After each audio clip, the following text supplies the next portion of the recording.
What up, everybody?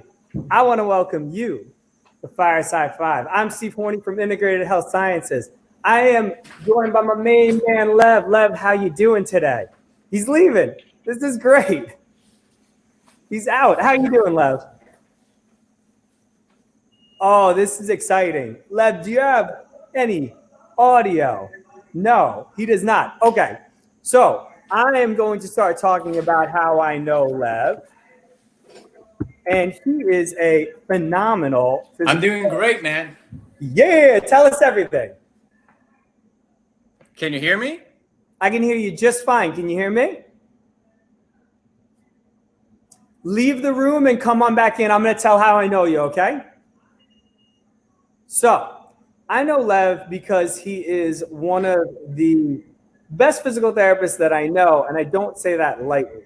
So, he is one of the people. Are we having some technical difficulties because I can't see you? Oh, you can't see me either. Hey, attendees, give us a little something in the chat. Tell us if you can see both of us. Lev, if you can't see me, just leave the room and come on back in. So while he's out, I'm going to tell a story. So I was in a room looking at a physical. Lev's in the building. How you doing, Lev? I'm here. I'm doing great. How's your day going? My day's going awesome, man.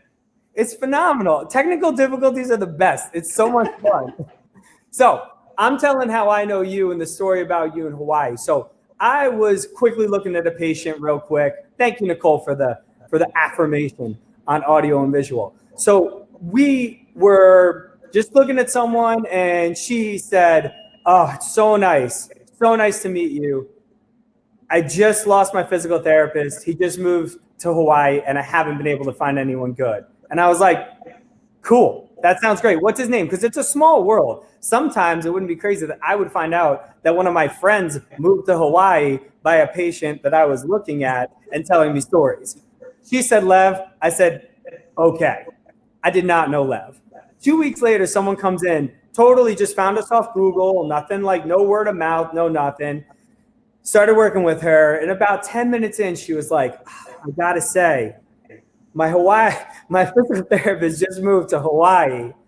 And I was really sad because I've tried a bunch of people and this makes me feel so much better. And I was like, oh, you know Lev? And she was like, oh my God, yes. Do you know Lev? And I was like, no, never met the guy. And that was the moment that I knew that I had to meet Lev. So I actually asked to be connected with him and just so that we could kind of collaborate. I am not one of those physical therapists that's like, no, like it's my way or the highway. I don't even want to hear what other people have to say.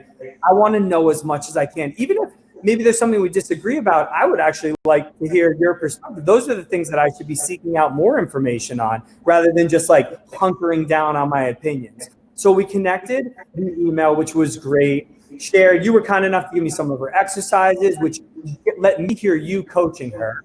And then you ended up moving back. We ended up hanging out, and it was just really nice. Like, you're one of my nerd out buddies. You're also one of my friends, which is nice. Lev and I sometimes watch sunsets with our wives. It's adorable. It's great. So, Lev, that's my version of your story. Why don't you tell everything else? Sure. I graduated in 2011, and I decided to go and practice. You know, I was so happy to start practicing being a physical therapist.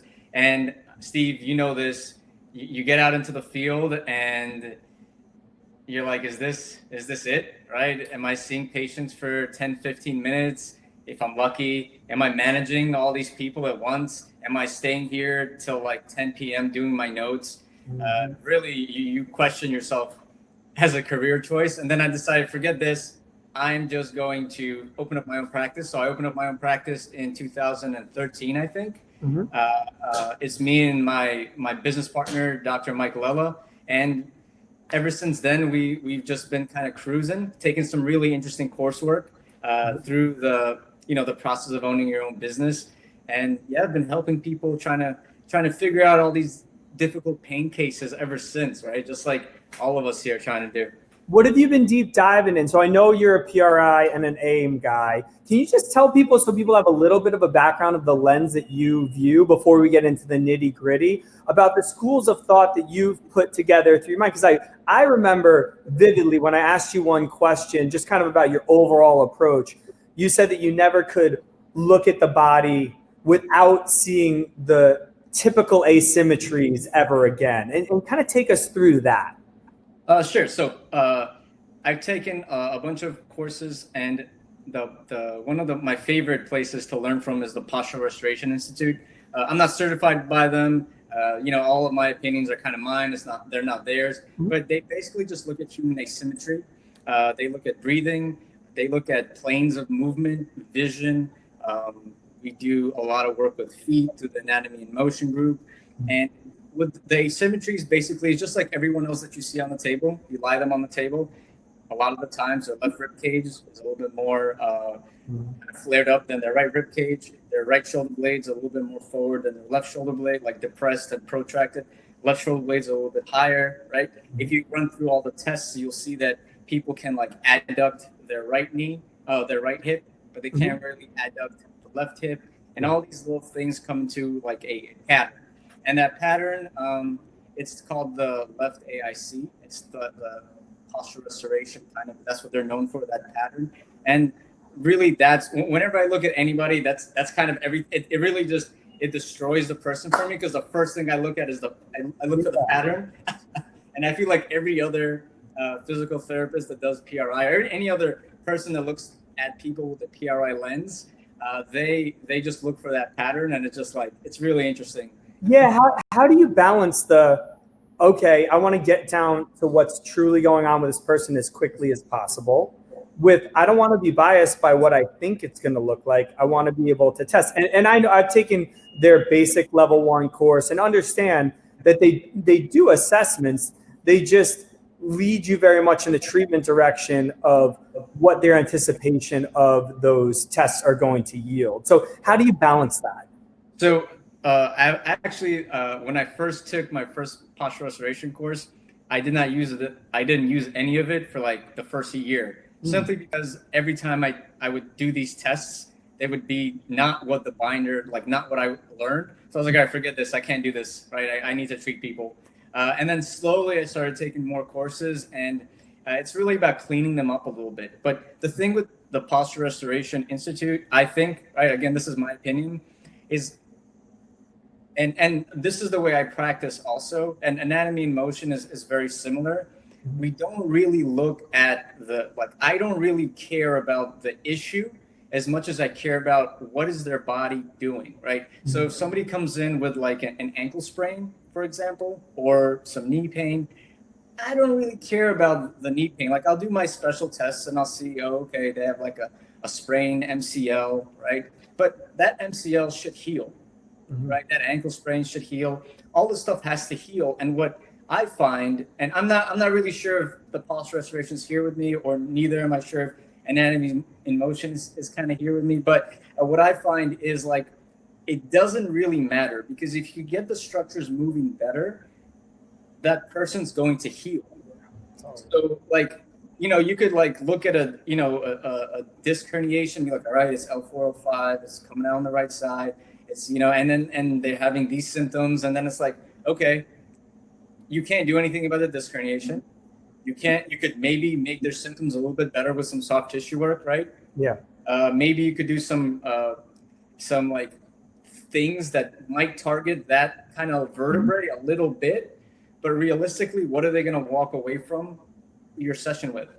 And you really just have to treat the entire body and make it move a little bit better. And 95% of the time, people feel a lot better with that. Like, their symptoms go down, they're not as stressed, they're able to breathe, and it turns on that parasympathetic system, and they're able to just take that away. Did I answer your question? Did I nerd out again? Far more than I even anticipated. I talk a lot. No, please do. That's what we're here to listen. I liken it to, from what you were saying, to put it in my own words, is like a detective who's on the case, and they've been on the case for 3 weeks, and they call everyone in the break room, and they're like, hey, I figured out who the victim of this crime was. That's like your doctor saying that you have a supraspinatus tendonitis or that you have a sprained MCL. Like, oh, thanks for telling us who the victim was. Like, boy, that's really, really helpful in the grand scheme of life. Like, who is the criminal? What's driving this? And we look at it as like a PIP diagnosis model, which is something that we made up when we started teaching, because it was, we wanted to like really help people dive deep. And it was really from having students that were like, oh, like, okay, tell me what's wrong with them. They come back and they're like, the patient has a grade 2 supraspinatus tendinopathy. And I'm like, okay, but what's going on with them? And they're like, what? And I'm like, okay, at least come back with some like range of motion and strength. So then they would come back and they'd be like, okay, they have a grade 2 supraspinatus tendinopathy and have weak external rotator cuff and a challenge with thoracic extension. And I'm like, cool. But they weren't born with poor thoracic extension or a weak external rotator cuff. Like, go ask them more questions. And that's where we really kind of built that foundations of movement and our foundations of health. And foundations of health really, as far as looking at hydration, digestion, and diet, sleep, stress, exercise, ergonomics, breathing, and connection, like that's where I think that a lot of the drivers lie. And I just don't think that I knew enough about them before. I didn't understand how if you have bacterial imbalance in through your small intestine, how your immune system will fire up your whole body, and how that can really lead to a lot of autoimmune disease, and how your shoulder and then your shoulder and then it's your knee and then it's your knee and then it's your ankle. Like, sure, that's a case of OLD, or getting old, as people like to call it. But there's more to it than that. That doesn't have to go down that. And you want to stack the deck in your favor wherever you can. So that's awesome. And by the way, I didn't realize, so you said you graduated in 2011? I graduated 2011, yeah. Such a genuine compliment, because I've been out for 6 years longer. Like, wow. This isn't me being like, oh, youngsters, like whatever, is like I consider you 100% my peer, and I look up to you in many thanks, ways. man. Like, wow, way to go. That's so cool. Congratulations. Way to be awesome. So going on to our first question is, how can the big toe impact the lower back? So yeah, this happens a lot, actually. We'll have a client that comes in with like a low back issue, right? And we asked them like, how'd you get it? And they were playing a sport, or they were they were spinning, like spinning like on a stationary bicycle, right? And what happens with spinning and when they're playing a sport like tennis or golf or something is that their big toe, right, hits the edge of the shoe. Ooh. And they kind of compress it, right? So they'll compress that joint all the way maybe up to the mat. Mm-hmm. And what then, for the metatarsal joint, right? So it's like the big knuckle of the toe. So what they do is they'll hit that toe, and then it'll kind of compress, meaning that the toe, so let's pretend this is a toe, will go like that, so slightly back, right? Mm-hmm. And then after a day or two, they like bend down or something, and they blow their back out. Yeah. So I cannot tell you how many people come in with this especially the spinning. Because they're like locked into the bike, and they like hit their toe into the bike, right? And so then they go and they're walking around. But what happens is, they go and they're walking around and they like blow their back out, right? And they're like, they're like this, like something happened, alarm bells, and they'll come into the clinic. And what I do is I always look at feet. I'm sure you remember, right? We just always look at feet. Total fetish situation. It's amazing. I'm not a fan of feet, but I always look at them. Exactly what someone would say. Mm-hmm. Yep. So we look at somebody's foot, and one of the first tests that we do is it's called the pencil test, and this is from the Anatomy in Motion group. Mm-hmm. What we do is we take that person, we put a pencil on their big toe, and we have them bend their knee and pronate their foot. And when you do that, the pencil should move a little bit. You should be able to push that pencil out with your big toe. And when they can't, I know that they are not able to flex their knee and pronate their foot level. Yeah. Because they can't do that, there's a really good chance that as they go to pronate their foot and flex their knee, also known as taking a step, because they can't do that, they really anteriorly tilt their pelvis like a good amount. Ah. right? And you got to understand. So they're pitching their pelvis forward. So that's this. Yeah. Yep. So like if you like bring your leg forward and Yep. you start bending your knee, right? So bring your pick a leg, bring it forward, and Yep. you start bending your knee and pretend there's like a hard stop at your knee because you can't put the pressure through your foot. Right. So it's all gonna go into your back, right? Yeah. Ah, I gotcha. And now you're getting 10,000 to whatever steps a day after Right. after your workout or your sport. And then you go and you're constantly just jacking up that back. That tension's really building. And then you go to bend down and you try to stretch a tense muscle really quickly and you end up getting a spasm. So, you do some soft tissue work and like that's just for them. But really what we do is we like distract the toe, right? And we just manipulate the foot and have them do some cogs, some cat cows. Mm-hmm. And then they're like, what happened? What just happened? Right? Like, how did this happen? And then you kind of explain it to them. They're like, okay. And they kind of leave the office like, all right, dude. Weirdo. We did something weird, whatever. And then like in 2 years, we get it back again. And it's the same thing. I think it's the same thing. And I'm like, oh, did you pull your toe? They're like, I didn't pull it. So we go through it again, the same thing. We get the test and then we pull their toe and then boom, like that's what it is. Like, you're like, wow, it is the exact same thing. That's incredible. But yeah. So, okay. So talk me through, and this is, I'm starting to, okay. For anyone who's listening who didn't go to physical therapy school, we were very much, if you went to physical therapy school back in 2000, 2005, that was my tenure. We were taught a very mechanical model of looking at the body. And I think now the lens is much more through the nervous system, partially because the nervous system is so much more quickly modifiable. I think that the nervous system is very good at scanning and finding something it feels uncomfortable with, and then ratcheting down its power. Maybe globally, but also maybe not. If it feels like that, like there's something wrong in that right foot, I think it's really good at turning down the amount of power that you can get out of that right leg and maybe that right side a little bit. From a purely neurological model, what do you think is going on there? So we can talk about a mechanical model that can't move all that well. Now let's pretend like everything we ever learned that was biomechanical whatsoever is totally gone. And you kind of answered this already neurologically, but now look at it purely neurologically. If that toe is a little bit jammed and something's not right, or they're in a bad shoe, how do you think the brain reads that, and how do you think it responds? So I do not think that we can separate the mechanical from the neurological. Got it. So that's my thing, right? A lot of people want to be like, well, what if we take this model, right? And I say, like, you can't, because the body isn't designed to just do one thing. Because if there's no neurons that are running to that capsule, there are no like joint receptors in there, nothing's happening. Right. It doesn't matter, right? So you're just paralyzed. Like, you're not going to really be able to do anything. So I don't think that you're able to just. I don't think you're going to be able to take that away, because the neurological component is coming because the brain feels that joint is jammed, so you cannot expand it, right? So there's a reason why neurologically it's locking everything down. So I don't really separate things like that. I feel like too many people do that, and in your brain, like what you see, right? Like the things that you see and the way that it's translated into your brain, right?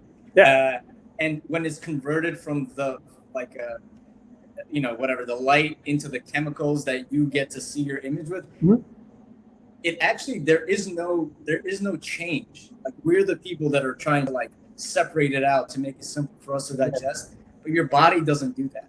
So I don't know if that answered your question, but no, that does. And I think that's probably the best way to look at it, because I think partially because physical therapists don't want to have to worry about everything. They choose camps that they stay in. So they're going, and it's pretty normal that, like, when I first came out, that there was the soft tissue people that were like, there's the trigger point people, and then there's the joint mobs people. And then that was it. And they were like, and then the soft tissue people ended up going there one way, and then, okay, so they kind of beat the manual therapist, but now there's the movement. And it's like, you're either this or you're that, and that's it. And that's not actually how this goes down at all. So I think that it's almost a lazy approach to say, like, are you more a mechanical guy? Are you more a neurological guy?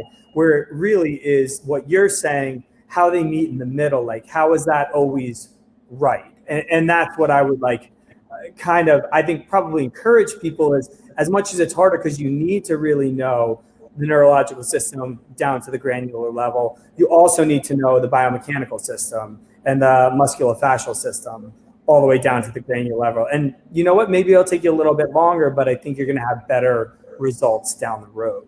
So it's true. And I know that there's a lot of camps, right? But like as a physical therapist, the person standing in front of me has all of those issues. Yeah, so I can't, exactly. Put them into my little hole.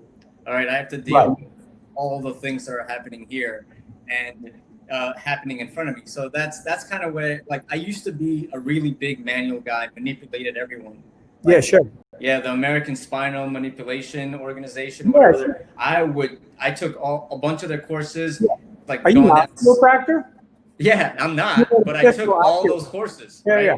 So I was like manipulating everybody, like, because and I was just young when I just opened the practice when I took those courses. Yeah. And I just remember, like, no, this has to work, and I would just manipulate, and it didn't work. And I would just manipulate harder, and it didn't work. James Dunning said it was going to work. So yeah, I don't think that he's as dogmatic. He's so good at what he teaches, and I think that obviously you go to a course for that. You want to have all the fixes and things like that. But I don't think that he necessarily thinks that that's the only way. But I think he's the best one at teaching it that I've seen. But yeah. Yes. And we had, I forgot who my instructor was, but he was also like hilarious. But yeah, but you go to a course and you hear all this information, you think like, this is the truth. Yeah. And it's not. Yeah. I think I've had 2 people that I've just manipulated that actually got better through their course of treatment. And I've treated thousands of people. Yeah. Listen, if you're sleeping and you wake up and your neck's a little wonky, sure. And I think that the clinical predictor rules are in the favor for that sort of stuff, but that doesn't usually happen. I mean, like, really, like, those are about where that is like the one thing where I'll be like, yeah, thrust manipulation, like, get me to a chiro. I'm not even going to go see a PT because I know what it needs. And then that's it. But that's not usually how this whole thing goes down. So yeah, but it's a good tool to have in your toolbox for that person where all the clinical predictor rules line up, that person needs to be thrust manipulated, that the evidence will be in their favor for that. Cool. So how important is feet weight distribution in assessing injuries and in rehabilitation? So we have a force platform in our clinic that we use almost with every single person that walks in. You put me on it, actually. I put you on it. We put everybody on it. I go on it like once a week just to check in, right? And all it does is it measures your forces in the floor, right? So how do your feet distribute force into the floor? And do you have more weight in your right heel, more weight in your forefoot on the left side? And that saves us like 5 or 6 sessions with people because we're not guessing, right? I know how to mobilize and I know what I need to do with them because I know that I want to get that as evenly as I can, right? We also look at their stabilometry. Nobody ever stands still, so kind of how they deviate as they, you know. And what we find is people either deviate away from an injury or deviate towards an injury. Right. That makes sense. Yeah. Yeah, and but so it's really important. And the thing that I always think about is like when you're having a difficult conversation with somebody, or when somebody's having a difficult conversation with you, where do the pressures go in your feet? Back. Like, you're coming back. Yeah. And when you're yelling at somebody, where do the pressures go in your feet? Forward, because I'm like getting in on them. It's so like it's ingrained into your entire body. So if you're if you're postured like somebody's having a really difficult conversation with you, that's a different way to treat somebody than if they're like in their like on their toes, no pressure going through their heels, or just super erect. That's a different person that you're treating. That's like autonomic nervous system 101, easy. Like, you don't know, no one needs to, and anyone who's listening right now, not familiar with the autonomic nervous system, your autonomic nervous system breaks down into two, I would say probably equally important tracks. Sympathetic, which is fight or flight. Someone just dropped a tiger in the room and you got to either fight it off. I would fight it because obviously it's. I would run. But then, or run away, which is probably smarter, but that would definitely catch me too. And then the other side is your parasympathetic nervous system, which is that rest and digest where you're just on a deserted island trying to save all your energy and your heart rate goes down and your respiratory rate goes down and everything goes down. And I think you're right, like sympathetic on the front, parasympathetic. Like even I just did it, I wasn't even trying to, and I was on my heels 100%. So that's really important to me. And then like if say somebody has a lot of pressure in their left forefoot and a lot of pressure in their right forefoot, right? So from there I can say like, oh wow, okay, so they have a lot of pressure in that left forefoot. I would put myself in that posture and I'll kind of assess them and see where they're stacking up and put myself in their posture and say they're complaining of like shoulder pain on the left, right? And I would put myself in that posture, stack up, and like, what do I do? Like, how does my shoulder feel when I do that? Yeah. And usually you're like, oh, wow, yeah, no, like, I know exactly what to do. And you're like, okay, I need to do this, this, and this. And then Bob's your uncle then, yeah. Yeah, it's easy. It's just, again, that's what the anatomy in motion guys, they really taught us that. And that has been a lifesaver. Like complicated cases, you're just like, no, they have to go right. And honestly, most of the time it's like, nope, that's what the force platform says. Like, you got to get them there. And then you get them there. And they're like, yeah, I'm fine. I don't feel anything. Yeah. It's incredible. That's such a nice thing. So that two things that I think is great. One is it's always nice to put data behind what we're talking about. It's really nice to be theoretical and say like, oh, look at this. This is it. I read it in a textbook from this guru who was in from Europe. And in 2 days, I learned all this stuff and I'm changing the world. And sometimes that works, but not always. And then kind of on the other flip side is when patients come in, almost all of the tests that we always learn are provocative. We learn provocative orthopedic tests. I am really good at, if you come to me in pain, figuring out how to put you in even more pain for a minute. And then we're like, that's it. That's the only thing that's wrong with you. No mas, like everything's back to that. And then congratulations. I'm like that student that I was talking about before that was now being like, it's just the supraspinatus. That's all that's wrong with them. And now I'm the detective that's proud that they found out who the victim was. So to take all that back, when you put that person and you shift them, you're doing a symptom alleviation test usually. You're putting them into a nice neutral position. And we do it probably more. One of the biggest things that I'll do test retest is I'll have them do something. And for anyone who's listening, they'll go like this, their shoulder hurts. And I'll put them, and I'll really get the muscles from their shoulders all the way down to the hips to fire up. So you can call it pillar prep, you can call it trunk stability, whatever it is. There's 12 muscle groups that we really look at from here to here that we hammer, and we just hammer them. And then inevitably, their arm will go up higher. And for me, my read on that is that their nervous system wasn't happy with how this position was. And I think that you look at this a lot because we've talked about this. PRI looks at this, you looked at this on me, but if you're here, your brain's immediately going to go to here and say, I don't like it, I'm uncomfortable, that's it. But if we can just get them to stack that up just a little bit more and have this rib cage really live on top of their pelvis, man, things are going in a totally different way because that nervous system feels really comfortable. Does your mind go anywhere with that? Yeah. So, for example, when I look at somebody's foot pressures, and we'll go with the shoulder, right? Like if you are having difficulty getting into your left heel, you're going to have a lot of difficulty getting your right shoulder up, right? Oh. So just think about it, right? So I want you to stand right there, Steve, and whoever's listening, stand on up, put all of your weight on your right leg, like all of your weight, and try to get your right shoulder up.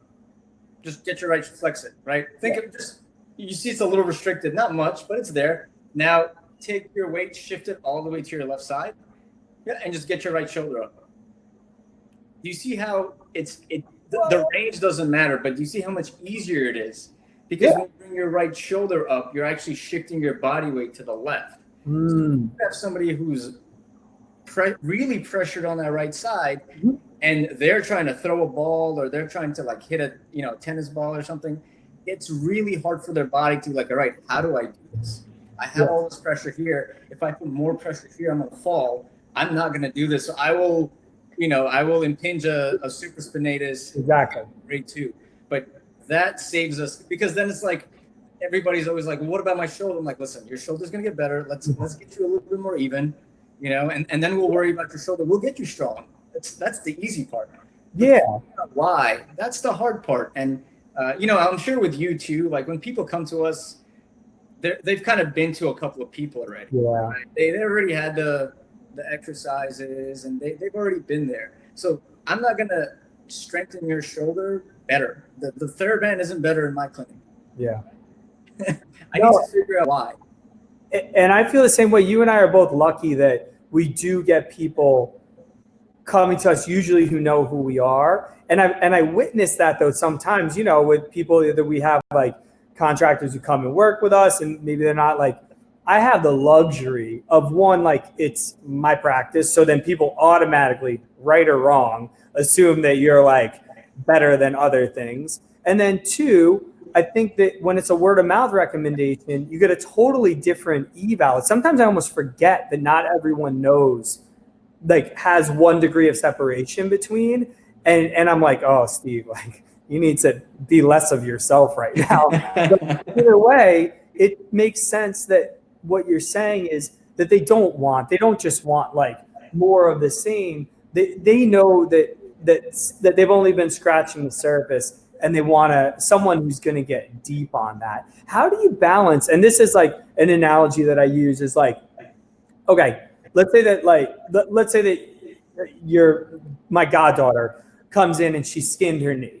And so like it happens once, and I just kind of like put a Band-Aid on it, hydrogen peroxide, everything, like Neosporin, on your way. If it keeps on happening, I'm still going to want to put the Band-Aid on her to make her feel better in that moment. But I'm like, yo, you running in the house? Like, you have socks on? Do we need to get you pedestal socks? Pedestal socks are great. Cha-ching.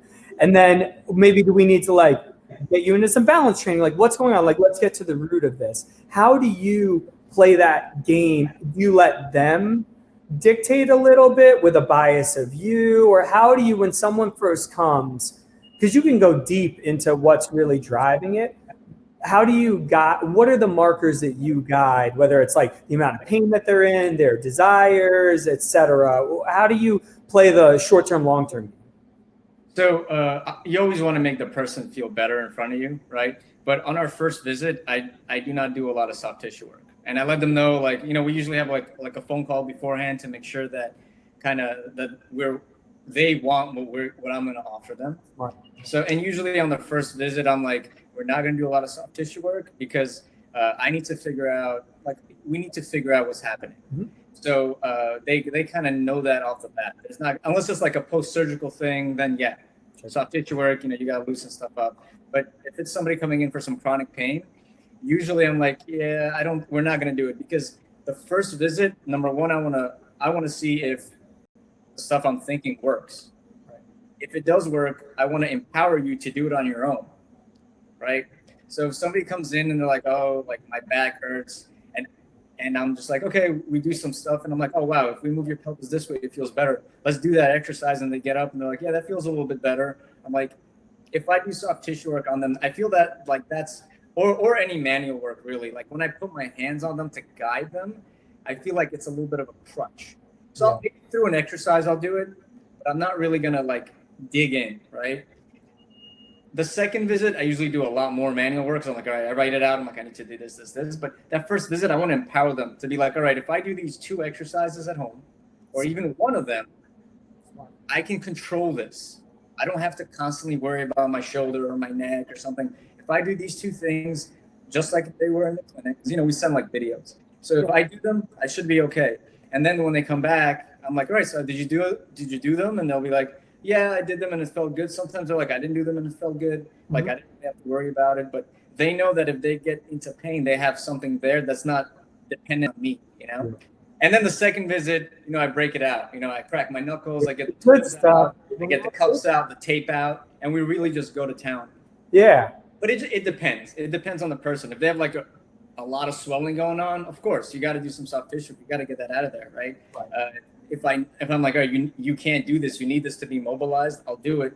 Yeah. But I usually want to empower them through that first visit.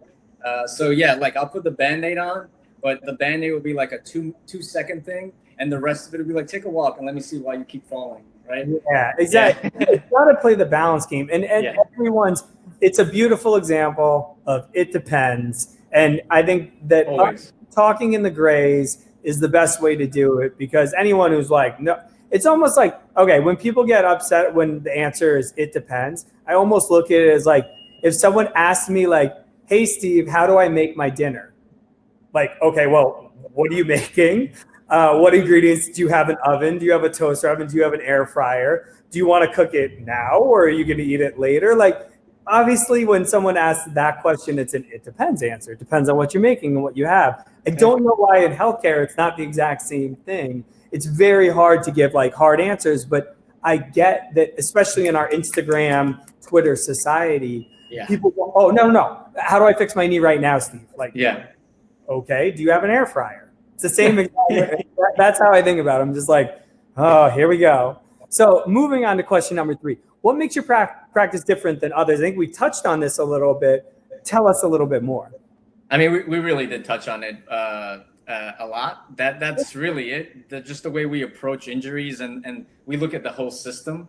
I think that makes us a little bit different. And if anybody listening is like a physical therapy student or wants to, train people or work with people like that, like looking at the bigger picture, looking at the bigger system and how it interacts with other systems will not kind of fail you when you're working with people. Like there's, like if somebody comes to you and they want fat loss, like, that they're not just going to lose fat right here, right? To get that Steve 6-pack, they gotta diet hard, right? Look at that, boom. That's that good lighting right there. I don't even know. I look amazing. I don't look that good in real life. Yeah, but that's really, I mean, we really we do a lot of things differently. We look at the whole body. We always look at the feet. Very important for us. The feet are just making sure that everything is moving, because it's the only 2 contact points you have with the floor, right? And if the feet are not moving well, nothing else is really going to move well, right? You don't always, like the foot won't fix every problem, right? But they're going to make every problem better. You know what I mean? You did a really good job, again, when we were talking and you were kind enough to look at me, talking about how you gain so much. And I never looked at gait this way, but you really do gain, if you can appropriately kind of slow down in your mind someone's gait pattern or the way that they walk, you do learn, like, are they extending through that shoulder as much? Is their trunk rotating as much? Can they get on that side? Does their hip dip down? Like, I can test a hip strength on a table in a totally non-functional pattern and get some information. I can also look at the way that they walk and see if they drop with their hips, boom, boom, and get some information about their hip that way too. I think both have a place in some regard, and it's nice the way that you framed it to me made me realize that I needed to up my game in that regard for sure, which I will. I got my eyes on it. It's all good. Tell me one question. What is your partner? So I think everyone on here knows that there are things. Carl's who I work with the most. People know what Carl's better at than I am, other than just being better looking and kinder, and people just like, kids aren't afraid of him, all that. Like, he's an exercise physiologist turned physical therapist, and that shows in his approach to movement and how well he coaches people through strength, conditioning, and fitness. What does your partner do better than you? What do you aspire to that level on? Oh my God, Mike has his hands, his manual work. I don't know what he feels like. I feel like he's like at home, like feeling things with his eyes closed, trying to like, like how many bumps are in this like wrapper. His hands, he has like a lot of really good sensation in his hands. His manual work is very good. Very, very good. Probably one of the best in New York. Like, he really, like, his hands are good, right? Mike, that is great. He also has like his clinical reasoning is very similar to mine. Mm-hmm. We've taken the same coursework. Right. He comes like I used to do a lot of Muay Thai, right? I used to compete and I was an amateur fighter for a little while. So I look at everything in that kind of lens. Mm-hmm. Mike used to be like a weightlifter and a bodybuilder and then like a powerlifter and stuff like that. So he kind of looks at everything through that lens. So when we get somebody who's like very dynamic, you know, that their sport is very dynamic, they usually come to see me. When we get somebody who's just like into that type of stuff, they go see Mike. He has like a really good like visual acuity for looking at stuff. Like he will spot something wrong with your squat as he's like texting something to he'll be like, move your hip to the right and just keep going. And you're just like, oh my God, how did you do that? Like that's where his strengths are, right? He has a way of speaking that really, like he does all of our like Instagram stuff because he has a real good way of explaining everything. I talk too quick, I nerd out, I like do my own thing. I do faces. People are like, why are you looking like I'm just thinking, right? But Mike, he has a really good way of slowing things down for people, explaining it to them, you know, so they kind of understand. So yeah, that his strengths are there. But as far as like clinical reasoning, I would say we're like very close. Like it's the same, almost the same, you know? Well, of course, it's always nice to have a little bit of confirmation bias. Like if you take the same classes, you see the same stuff, it doesn't make you not feel like you're good at your job. And sometimes that's nice. So breathing, I'm most excited about this question, but breathing, how the rib cage impacts the shoulder blades. Talk about those relationships a bit. Sure. So so when you look at the shoulder blades, a lot of people, shoulders, right? Any type of shoulder issue or to get stronger in your shoulders, whatever it is, everybody, they just want to like strengthen the rotator cuff, presses, right? Some people will do some protractions, which are really good. But for the most part, the scapula, it's a slave to that rib cage, right? It only connects to your shoulder through this joint right here, the costosternal joint, right? The clavicular sternal joint, right here, right? So that's the only bony attachment of the entire shoulder girdle. So when it attaches to everything else by muscle. So if your ribs, so we always look at ribs, how they're rotated, how the whole rib cage is shifted to one position or the other position. And there are some muscles you can mobilize and move around and it'll change some rib positioning, right? Like if you move your serratus anterior, you're going to be able to get some downward depression of the ribs, internal rotation, right? It'll help you get those obliques to fire up a little bit, right?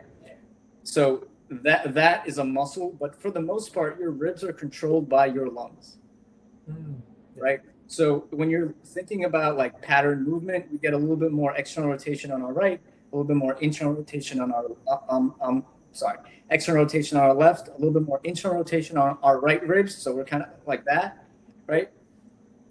And the only way to really make that change is to inflate the right side and externally rotate these ribs. You could do this all day. You're not doing what you think you are, right? You're not going to externally rotate a rib cage by flexing your shoulder. It's just you're extending through your back. It's just not happening. You just don't have the muscular attachments to really do that, right? So what you need to do is be able to inflate the right side, the anterior part of your right side, right? And inflate the posterior part of your left side. And then you get a little bit more of this rib cage rotation. Gotcha. So if your ribs are externally rotated, right? If we externally rotate our ribs, our shoulder blades. Do it. Show them what you got. Yeah. Right. If I just externally rotate my ribs, so I'm going to inhale into my chest, externally rotate my ribs, my shoulder blades are actually moving down my rib cage. Yeah. Right. And if I exhale and internally rotate my ribs, my shoulder blades are moving this way. Right. And most people, they don't pay attention to that. And they just strengthen the shoulder. They're like, yeah, we're going to just go and bench. Well, when you really think about the pecs and how they attach to that rib cage in the front, and your pecs control a lot of the mid back, right? Your pecs are huge through the front, right? And they control so much of that mid back, so much of the mid back, I should say mid back potential, the potential of these muscles moving because of how big these pecs are. So like you can't just think you're going to make somebody stronger by making them do an exercise.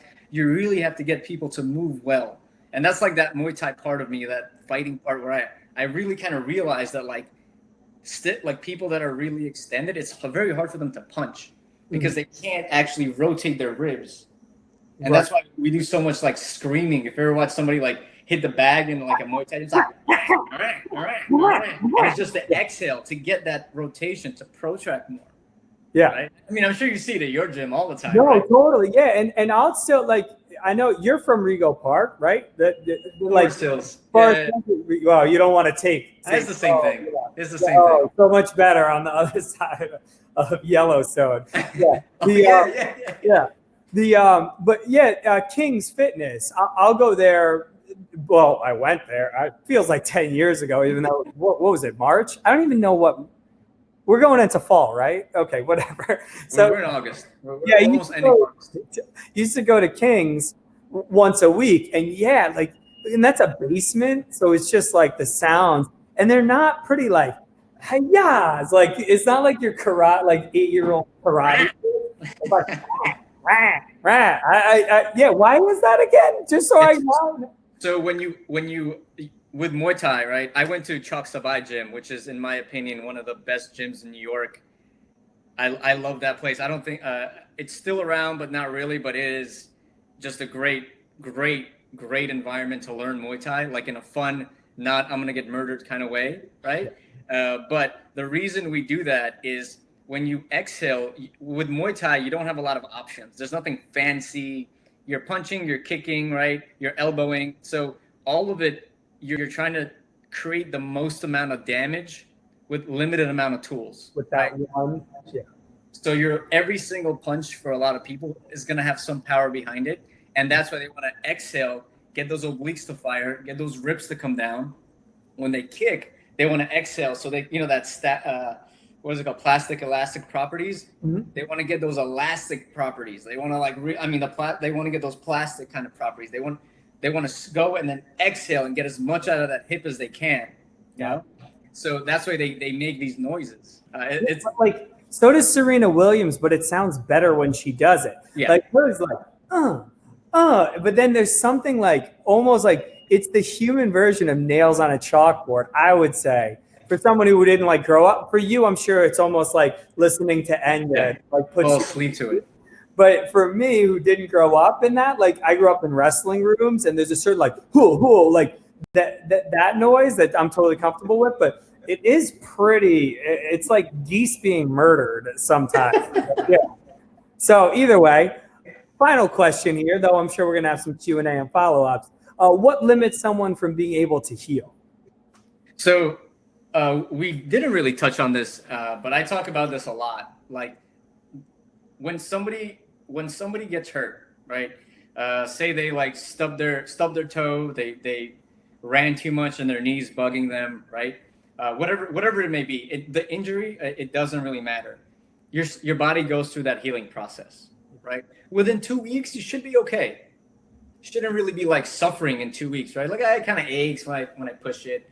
I went down a steep step, my knee bugs me. But you shouldn't the pain should be getting better. Our body has that ingrained. It's designed to survive and adapt. But when you're not healing, this is what I think. There's no movement. There's no correct movement in that joint, right? So when you bend your knee, right, your tibia is going to externally rotate. Your femur is going to internally rotate, right? Okay. That's just kind of what's going to happen. So your thigh bone's your femur. Thigh bone? Yeah. Just because I know my mom's listening right now. I got you. So that rotation kind of has to happen, right?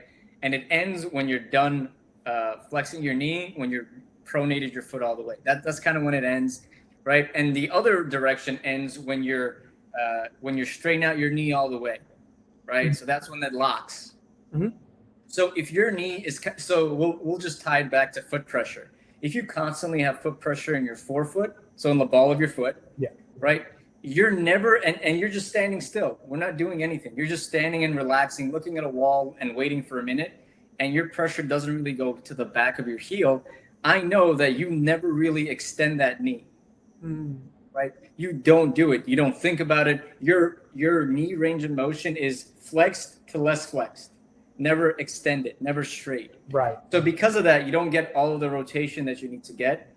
And that limit of range doesn't allow the blood that needs to get there to start the healing process to actually kind of get there, right? Okay. The lymph to get out, the blood to get out. And like for that process to occur, you need proper movement, right? Because it might feel a little bit better, but it lingers, right? And it's just that last bit that it needs for your body to just be like, oh, okay, heal that so we can do this because we need to start walking a little bit better.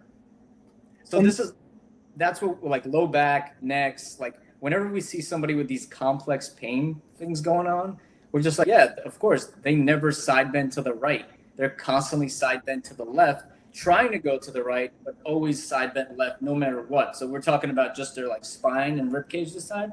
Like, no wonder all of these muscles on the left side are going to bug them.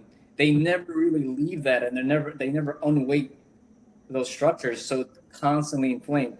So moving people to the right isn't going to fix it, the left-sided pain, but it's going to initiate that healing process. Right. And that's actually what's going to fix everything. The movement to the right just allows space in this spot, right? So that's kind of when we see people that aren't healing, they're usually just stuck. It could be a mental block that they're having, it could be like something like that. But a lot of times it's just their body just doesn't want to let go of that pattern. Yeah, and it is a lot of times people, like I had a patient today, and when we were talking, her body went into her bad position, and then we were talking for long enough that she actually did the corrective exercise that I was going to ask her to do, and then went back to it. And I brought it up later. I didn't like stop her at the time, but a lot of times I think that people will sit in the positions that unfortunately that actually bother. Sometimes they'll be totally shifted away, and that does happen. But a lot of times that total shift away, they'll end up, unfortunately, never, even though the structures have kind of healed, getting back that last 10% of range of motion. And a really good example of this is with ACLs. It is really common that people will rehab an anterior cruciate ligament. That's that knee ligament right in through here that gets torn, and a lot of football players that never end up being the same. Now, actually, I think it's a lot better, to be honest with you. But either way, they'll get 90% of their range of motion back, but they won't get that extra 10%. And then a lot of times, those are the people that have front of the knee pain. And it's really common that it happens. And I'm trying to think of other time. Even I had a patient who had a meniscectomy. She didn't get back full extension, unfortunately. Like it was before COVID and everything. And then, I mean, this makes my job sound so simple, but I just laid her on her stomach, looked at her heel height. That's my favorite extension test. It's just so easy, so quick, so dirty. And I can just take a picture of it and show it to them, because I don't want to be considered knowing more than that. Puts way more pressure on me. I want to be like a team effort. Like, like you're an honorary physical therapist right now. Like you can be a detective as well. And I'm like, what do you see there? And then they're like, oh God, like that's pretty bad. My heel's 2 inches above. But even just simply correcting that little bit, you wouldn't think that it's that big of a deal, because functionally, you can kind of get by without it.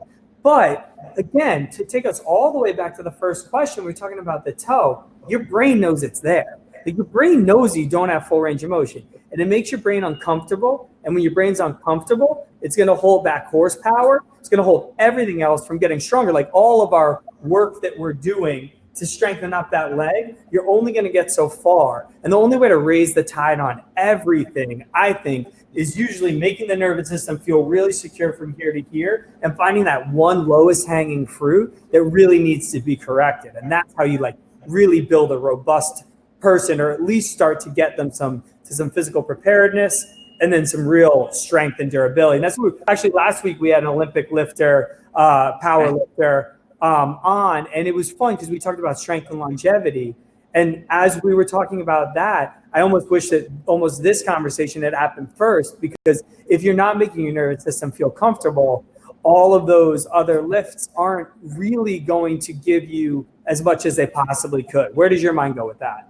So that's actually really good, Steve. And the I thing got actually. Steve actually said that was something. amazing. That was really that's very well said. Steve helped one person 2 weeks ago, and he said one good thing. Actually, hilarious. Yes, go.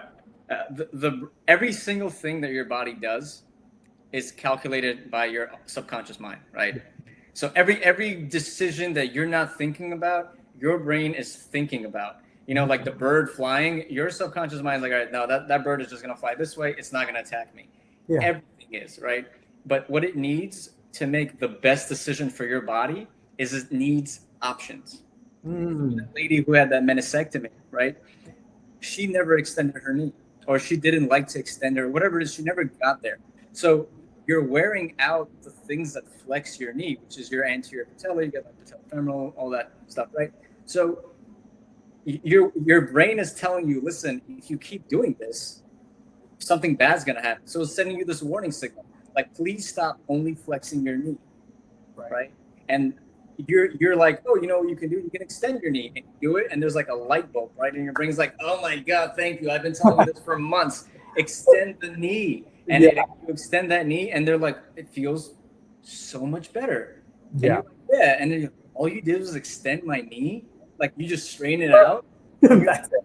Yeah. And you're like, that's all you need. And I was reading this book called Atomic Habits, and he talks about, like, I think it's like a 7-degree turn from California, and that 7 degrees will either get the plane to like New York or Florida. So that small little bit over a huge distance makes a big difference. And that's where you're looking at the body. Like, you're not thrusting a toe. That's not happening. The change you're making is like, you go from here to here, like even less than that. And it just, your brain, it just opens up, and now it lets all of this stuff happen up top. It was not happening up top. You just gave it more options, because the only other option it had was stop the foot right there.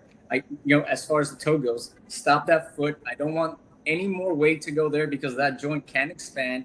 Stop the knee, arch the back as much as you can, get all that movement from the spine, because it's kind of mobile, right? It's more mobile than anything else. Just do that, and just keep doing that until it comes back. You pull the toe, you're distracted. You teach that foot how to move, and now you've given it options. And it's like, oh, I don't need this back thing anymore, because I have what I need now. And that's the most important thing with anyone. Just give them as many options as you can. You're not going to outthink your subconscious mind. It's not. Right. What? And this is like kind of off the topic, but what sorts of things can you extrapolate that to other parts of life? Is there anything that you're a Muay Thai fighter, so. Used to be. That used to be, but in and of itself, that has a certain qualities that, like Renzo Gracie. It's much more than just the physical when you walk into a place like that. I'm assuming the same thing with Muay Thai, how there's almost like a culture to it and things like that. But what do you do from just talking about options, subconscious, like? Where does your mind go from the books that you've read and the way that you are to some other helpful habits that could possibly be a benefit? As far as habits go, I mean, I like to journal.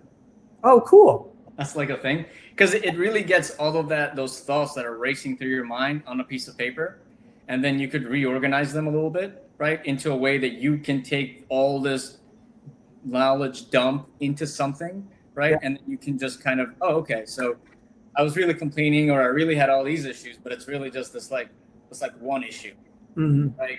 Like, people think of like to-do lists. Oh, I have like 10 things I have to do today. What journaling has taught me is like, I need to think of one thing that takes care of these 10 or 15 things. Because running through all of these every day is going to kill me slowly. That's one of the things that's really helped me. But as far as that, I do like movement meditation. So it's not meditation. It's more like you run through, like if I want to connect with my foot, for example, right? I'm like, oh, my back's been bugging me. Let me see what's going on. I'll like get into like a split stance kind of position, and just try to like put some pressure through my foot. And be like, oh, what's going on? Like, is this actually happening? Is what I want to happening? And like, I do that a lot. That actually has helped me connect to a lot of things in my body that I couldn't really connect to before. But other than that, I don't really have any. That's why I think my kind of a lot of coffee. drink a lot. You drink a lot of coffee? A lot of coffee. Never touch the stuff. As you can tell, you would think I'm like constantly. I thought you were just drinking coffee. No, I idle pretty high in case you haven't noticed. I've had, I would say, between 50 to 60 cups of coffee in my entire life. Oh my God. I used to love coffee. I would wake up. My parent, I know at least my mom's watching this right now. You guys are the best. I would wake up. They would always have coffee in the morning. During the summer, wake up, a cup of coffee while I was driving down to the beach, go surfing like before the day really starts for most people. And those are like 45 of the cups of coffee. The other time that I noticed when I would have like cups of coffee, it was usually when I didn't sleep all that well. And I think when you don't sleep well, you're prone to anxiety. And then if you throw a cup of coffee, especially like Starbucks, like how is that even legal? That stuff is ridiculous. You can even add my wife too. Like she had one cup of coffee at Starbucks. She like texts me. She's like, "But I think I'm dying, but I also think I'm living for the first time." What's going on right now? Like Starbucks is insane. But with all that being said, yeah, I don't drink coffee at all. But it is cool to hear that kind of your like mindful movement practice is teaching people to focus, which is at the crux of pretty much most mindfulness practices. It's just like focusing on something. So Lev, where can people find you? So, okay, anyone who's here, any chat, like just drop chats to the Q&A right now. We'll answer anything you got. While that's people are asking or not, can you tell people where to find you? And if you have any closing things, like if your mind drifted someplace when you get to talk to it, feel free to take this time to tell us everything that you have. Well, first I want to thank you, Steve. I've actually never been on something like this before. Oh, you were great. I've done some like magazine interviews, but I've never actually been on like a live thing, and this was a great experience. Fun. Yeah, I had a ton of fun. So you were so good. I would have assumed never. Like, wow. Right before this table was like full of garbage, I just threw it all out and just we don't judge. Because I didn't even know what this was going to be, but this was so much fun. As far as any closing things, I mean, and you guys could find me on my website, movementminded.com. You could email me, lev@movementminded, if you have any questions, lev@movementminded.com. We're also, I just wanted to mention, Steve was on we do this little vlog of our week since we've opened up in COVID. And we have it on our YouTube channel, which is also, I think is Movement Minded. It's some weird name, but you could find us there. And, you know, if you could follow along there, that would be awesome for us. Just kind of follow our journey and I'm sure you're kind of rebuilding your practice too. You could catch Steve on it also, but follow our journey from reopening, from seeing no patients at all when we open to kind of like getting people into the door. And, you know, we're trying to just raise awareness to what small businesses like ours are going through. And I'm sure we're not the only ones. Like everybody's kind of in a little bit of a struggle right now. So if you could check that out, that would be awesome. You know, send it to your friends and just kind of, let us know what you think. But you can reach out to me on email or on my website, movementminded.com. That's awesome, Lev. Yeah, it was really fun shooting that. You are a talented video editor and a talented interviewee. This was really helpful. I felt like I learned a lot. I know everyone else learned a lot. I want to thank you for being on. I want to thank everyone for being here. And I want to thank everyone who's listening to this for being a part of our movement towards movement. Thank you so much. We'll see you next time. Bye.